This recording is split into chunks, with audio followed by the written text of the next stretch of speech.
ने इतना मेरे को सम्मान दिया, उसके लिए मैं तहे दिल से शुक्रगुजार हूँ। और जो लड़कियाँ अपने क्लास में कम नंबर लेके आती हैं या कभी फेल हो गई होंगी, उनके लिए मैं एक मैसेज देना चाहती हूँ कि मैं खुद 6th क्लास फेलियर हूँ और मुझे इस बात का कोई अफसोस नहीं है। शायद अगर हम उस टाइम फेल नहीं होते तो मुझे इतना आगे बढ़ने का जज्बा नहीं मिलता। तो आप अगर आपके अंदर कोई कमी आती है तो उसका मूल्यांकन भी आप करिए और उसको दूर भी आप करिए। जनरली ऐसा होता है, मैं 86 बोर्न की हूँ, तो चीज़ें इतनी आसान नहीं होती है। हम टाइम के साथ लगता है फैशन को हमने कवर कर लिया तो लगता है हम ज़माने के साथ बहुत आगे बढ़ गए हैं। ऐसा कुछ भी नहीं है। लोगों की मेंटल कंडीशन अभी भी बहुत लो ग्राफ पे है। तो आपको अपनी बात मनवाने के लिए सबसे पहले अपने आप को प्रूफ करने की ज़रूरत है।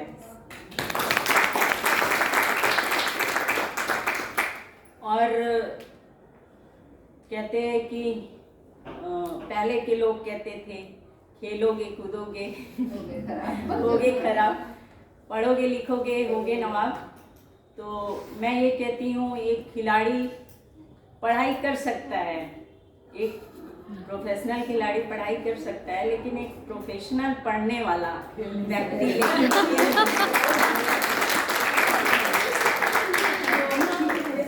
अब तक का जो मेरा लाइफ एक्सपीरियंस रहा है वो बहुत उतार चढ़ाव लेकर के रहा है। आई थिंक मेरे को लगता है कि मैंने इतनी छोटी सी ज़िंदगी में सारी लाइफ जी चुकी है। पढ़ाई हो, माँ की जिम्मेदारी हो, बेटी की जिम्मेदारी हो, बहू की जिम्मेदारी हो, और इवन हमारी शादी भी बहुत गांव में हुई है। तो मैं जाती हूँ तो वहाँ भी साड़ी वाड़ी पहनती हूँ। कुछ लड़कियाँ जज कर रही होंगी, ये मम्मी जीन्स वीन्स पहन के आ गई है। तो ऐसा नहीं है, जैसी रीत वैसी भीत। तो हम जब अपने ससुराल जाते हैं तो ससुराल का भाई मान सम्मान रख करके जितना हो सकता है मेरे से उतना करते हैं, बहुत ज़्यादा नहीं कर पाते हैं। दूसरी चीज़, आप लोगों को भी थोड़ा फिजिकल एक्टिविटीज़ में जुड़ना चाहिए। वो हमारे हेल्थ पर्पस से भी बहुत अच्छा होता है। और मेरे को अब तक मुझे याद नहीं है कि मैं कभी हॉस्पिटल भी गई होंगी फीवर के केस में भी। तो कहीं ना कहीं हमारे फिजिकल फिटनेस की वजह से संभव हुआ है।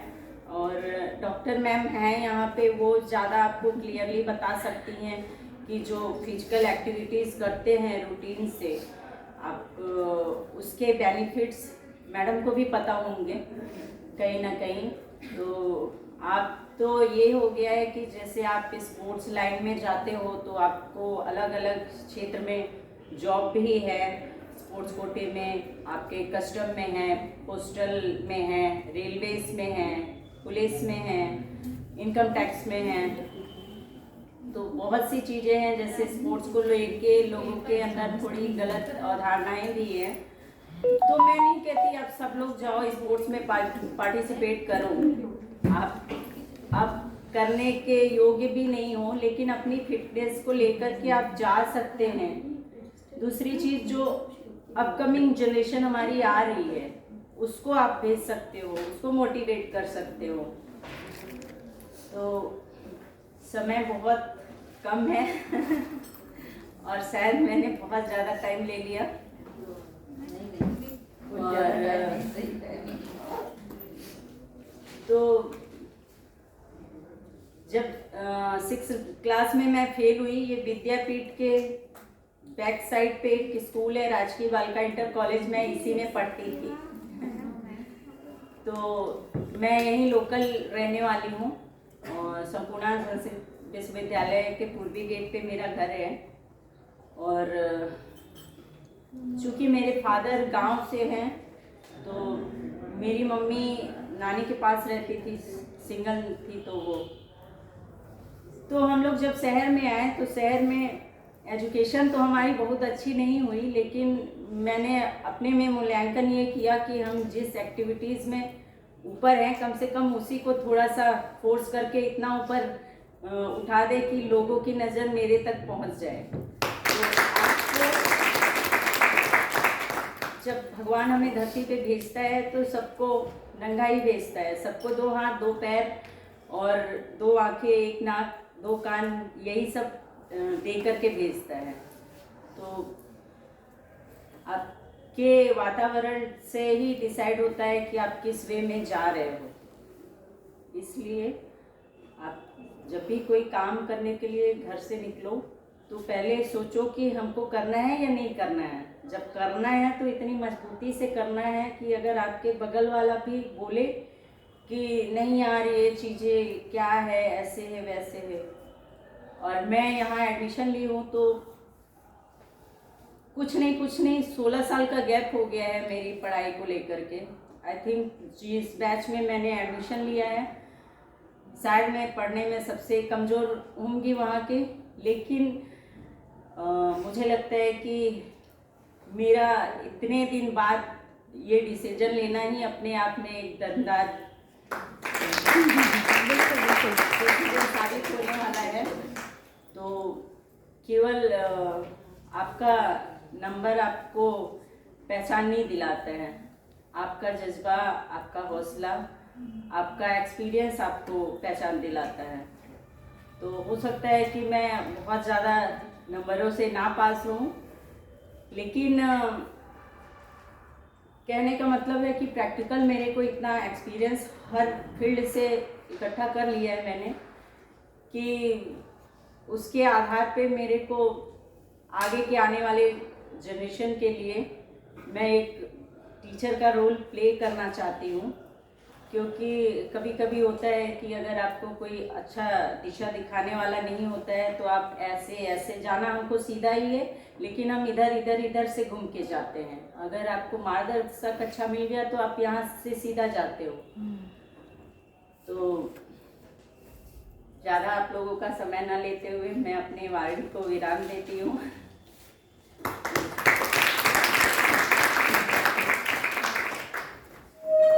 बहुत बहुत धन्यवाद रीना यादव जी।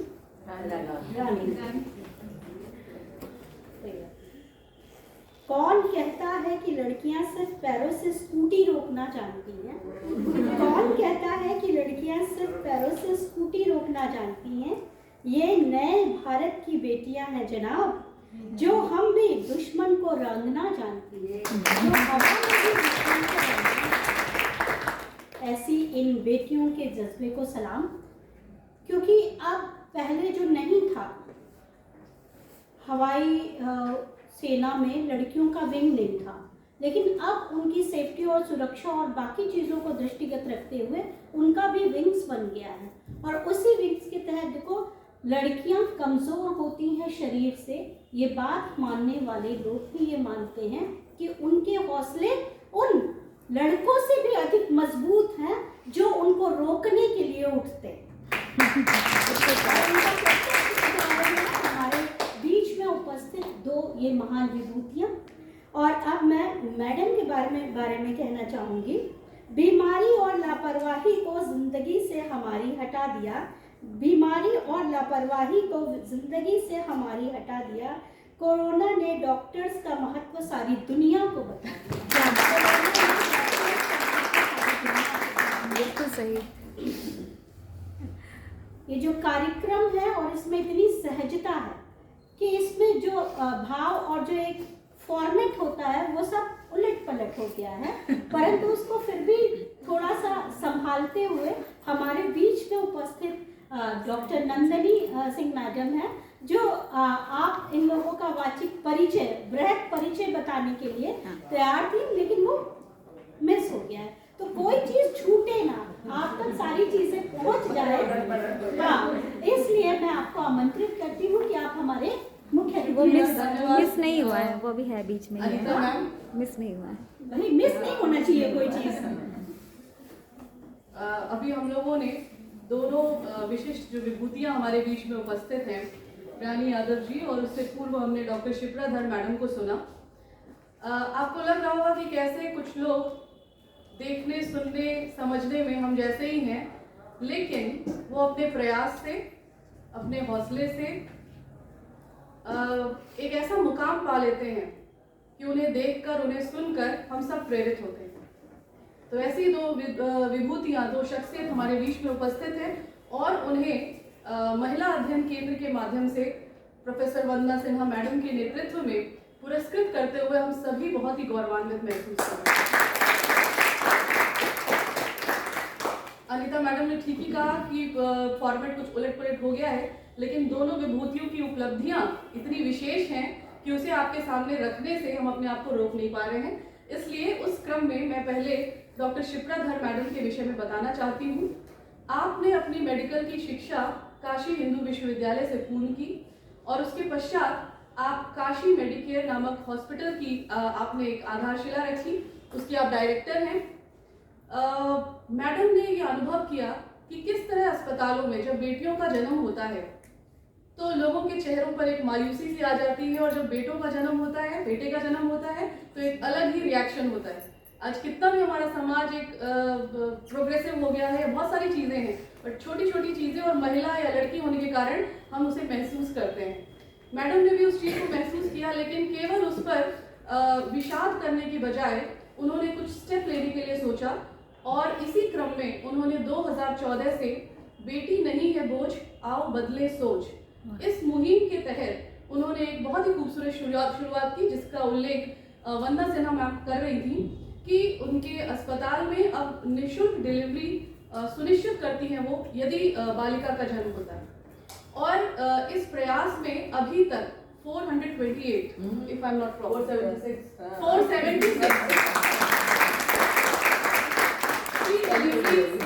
मैडम के माध्यम से उनके अस्पताल में कराया जा चुका है।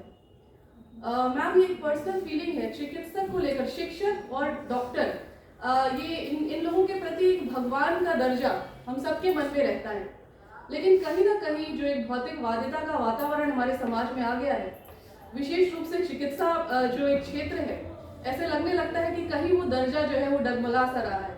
लेकिन ऐसे में जब आप जैसे लोग इस तरह के महत्वपूर्ण कार्य करते हैं तो हमारा विश्वास वापस जम जाता है कि नहीं, अगर ईश्वर हर जगह उपस्थित नहीं रह सकता तो वो इस तरह के चिकित्सकों को हमारे बीच में उपस्थित करता है। तो मैम, आपका बहुत ही एक महनीय प्रयास है जो आप कर रही हैं, और इसी क्रम में समाज के जो गरीब या अंडर प्रिविलेज लोग हैं उन्हें आप निरंतर 6 वर्षों से आपकी फ्री ओपीडी प्रत्येक शनिवार को आप सुनिश्चित करती हैं। आप सब समझते हैं डॉक्टर की फीस और वहाँ की मारामारी, और ऐसे में एक डॉक्टर अगर एक पूरा दिन गरीबों के लिए फ्री चिकित्सक मुहैया करा रहा है तो वो अपने आप में बहुत ही बड़ी बात है। 40 से अधिक गरीब बालिकाओं को आप मुफ्त प्राइमरी शिक्षा उपलब्ध करा रही हैं। 40 गरीब विधवा महिलाओं को नियमित अनाज दान आपके द्वारा किया जाता है। और ये सारे परिचय के बाद जो एक औपचारिक वाला परिचय रहता है, इस वक्त आप भारत विकास परिषद वरुणा शाखा की प्रमुख है, एनीमिया मुक्त भारत कैंपेन की नेशनल कैंपेनर हैं, और वर्तमान में महिला एवं बाल विकास की नेशनल सेक्रेटरी भी हैं। तो इतनी सारी खूबियां हैं मैडम के अंदर कि हम लोग जब भी आपसे मिलते हैं, और इसके बाद इतना सहज और सरल व्यक्तित्व, कोई नो एटीट्यूड नथिंग, तो ये चीज़ें बहुत ही इंस्पायर करती हैं कि एक साधारण सी यात्रा शुरू करते हुए आप कैसे अपने आप को असाधारण बना सकते हैं अगर आपका लक्ष्य ऊंचा है, आपके विचार अच्छे हैं और उस रास्ते पर चलने का आपके अंदर जज्बा है। मैं फिर से मैम आपका हम सब की ओर से बहुत बहुत स्वागत करती हूँ। हमारी दूसरी विशिष्ट अतिथि सुश्री रानी यादव जी हमारे बीच में उपस्थित हैं।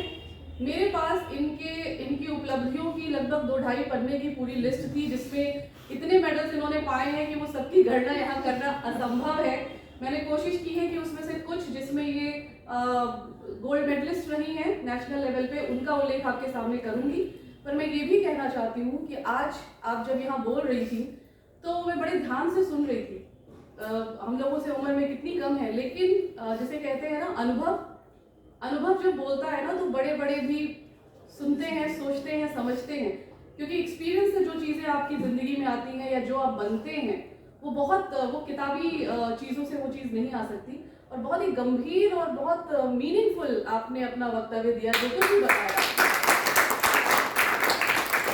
तो मैं बताना चाहती हूँ आपको कि आप एक एथलीट हैं और 20 किलोमीटर्स वॉक इवेंट में आप पार्टिसिपेट करती हैं और वर्तमान में आप BLW वाराणसी में रेलवे में कार्यरत भी हैं। 2009 से आपने जो गोल्ड मेडल्स की शुरुआत की है वो बिल्कुल थमने का नाम नहीं ले रही है, और अभी आपने वॉलंटरीली उसको छोड़ा है अपनी फैमिली के लिए, तो शायद उस पर एक ब्रेक लगा है। 2009 में 49 नेशनल ओपन एथलेटिक्स चैंपियनशिप में भोपाल में जो हुआ उसमें आप प्रथम आई।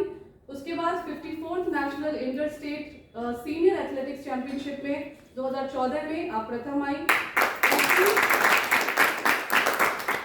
Federation cup senior national athletics championship 2014 में भी आपको प्रथम पुरस्कार मिला।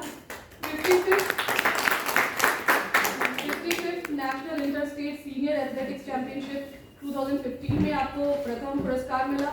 79th all India railway athletics championship में प्रथम न्यू दिल्ली 2013 में, और 81st all India railway athletics championship 2015 में भी आपको प्रथम पुरस्कार मिला।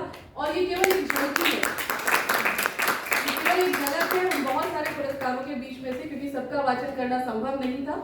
तो इन्हीं शब्दों के साथ मैं आप दोनों का जो परिचय है, जो कि बहुत ही कम समय में आप लोगों को जितना बताया जा सकता था मैंने कोशिश की, और वैसे आप दोनों के व्यक्तित्व से बहुत कुछ है जो हम सब सीख सकते हैं और हमें सीखना भी चाहिए। धन्यवाद।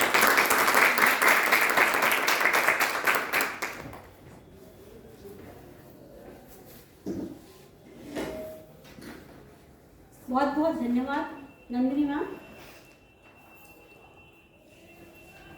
हमारे बीच जो भी, मुझे लगता है 2 लोग तो हैं ही, हम सब भी जो आए हैं वो कहीं न कहीं इसी क्षेत्र से आगे बढ़ के, हम लोग शिक्षा में हैं, आप एथलीट हैं, आप डॉक्टर हैं, तो मैं एक बात बस कहना चाहूँगी बच्चों कि बिना संघर्ष के कोई महान नहीं होता, बिना संघर्ष के कोई महान नहीं होता। पत्थर पर जब चोट ना पड़े तब तक वह भगवान नहीं होता। ये सिर्फ कहने और सुनने की बातें नहीं हैं, आपके जीवन में भी विविध तरह के झंझावात आएंगे जब आपको शिक्षा से या परिवार के अन्य दायित्वों से लगेगा कि अरे हमें ये चीज़ें छोड़ देनी चाहिए, लेकिन उसी समय आपको आपका संकल्प आगे ले जाएगा, और इतना आगे ले जाएगा कि उस रो से उठ के आप यहाँ पे बैठ पाएंगे। ये जो बीच की गैपिंग है वो उसी संकल्प से भरी जाती है, और उसी संकल्प सिद्धि से ही हम अब वह क्षण आ गया है परम सौभाग्य का, जिसके लिए यहाँ हम सब एकत्रित हुए हैं, और वह है कि हमारे इस विविध क्षेत्रों में ख्याति लब्ध जो हमारे बीच में उपस्थित महिलाएं हैं, हमारी इनका सम्मान करने का। और इस सम्मान में मैं अपनी मैडम वंदना सिन्हा मैम से अनुरोध करती हूँ कि हम खड़े होकर आप जो है हमारी इन 2 विभूतियों का सम्मान करें। रश्मि मैम आप भी इधर ही आ जाइए।